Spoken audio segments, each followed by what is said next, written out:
After 2 years of a relationship, she looked me in the eyes and said, "We should just be friends." Without hesitation, I replied, "Perfect." From that moment on, I treated her exactly as I treat all my friends, with clear boundaries. I'm 27, and 3 weeks ago, my then-girlfriend, 26-year-old Elena, dropped that famous line on me. Just friends. We had been together for 2 years and had lived together for 1. I thought our relationship was stable. We talked about future plans, even about attending her sister's wedding together next summer.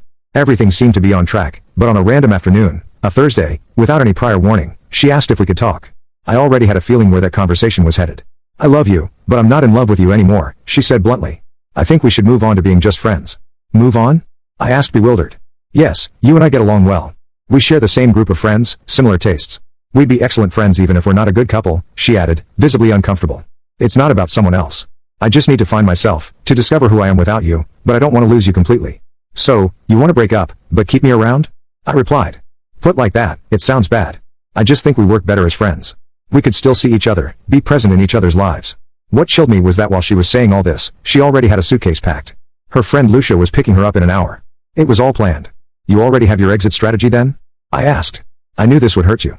Lucia offered to let me stay at her place while we sort out the apartment. "The apartment?" "Of course. We'll have to organize the rent situation, but there's no rush. We're adults, friends. We can handle it."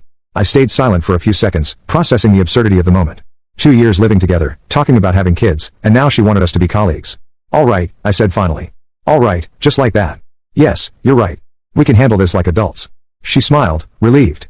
She seemed thrilled with the idea of leaving me without losing me entirely, as if I had just co-signed her perfect plan. End the relationship, but still count on me for everything. "What a relief," she sighed. "I was afraid you'd get angry or make this complicated. This is why we're perfect as friends." That same night, she left. Lucia came to get her and shot me a pitying look as if I were some abandoned puppy. I just raised my hand in a farewell gesture. The next morning, I granted her wish. I treated her like just another friend. And that's when she realized we had very different concepts of what being friends meant. At 7 a.m., she texted me, "Hi, hope you slept well. Could you bring me my work laptop? I forgot it last night." "Sure," I replied. "I'll leave it at your office reception on Monday." "Can't you bring it to Lucia's house?" "I need it for the weekend. I have plans. Monday works better for me." "Plans? What plans?" "Friend stuff." She didn't like that, but what could she say? We were just friends now, and friends don't rearrange their entire weekend for one another. On Saturday, she texted again, "Lucia and I are going to try that new brunch spot. Coming?" "No, thanks. You guys have fun. Come on. We always do brunch on Saturdays. That was when we were a couple. Enjoy your meal." 2 hours later, another message arrived. "This is weird. Why are you acting like this?" "Like what?" "Distant, cold. I'm just being nice, friendly, just like you asked." Update: the second week of our friendship and Elena was starting to crack. To her, being friends meant keeping everything the same, just without the physical intimacy. For me, it meant establishing boundaries like with any other friend. One Tuesday, while I was at work,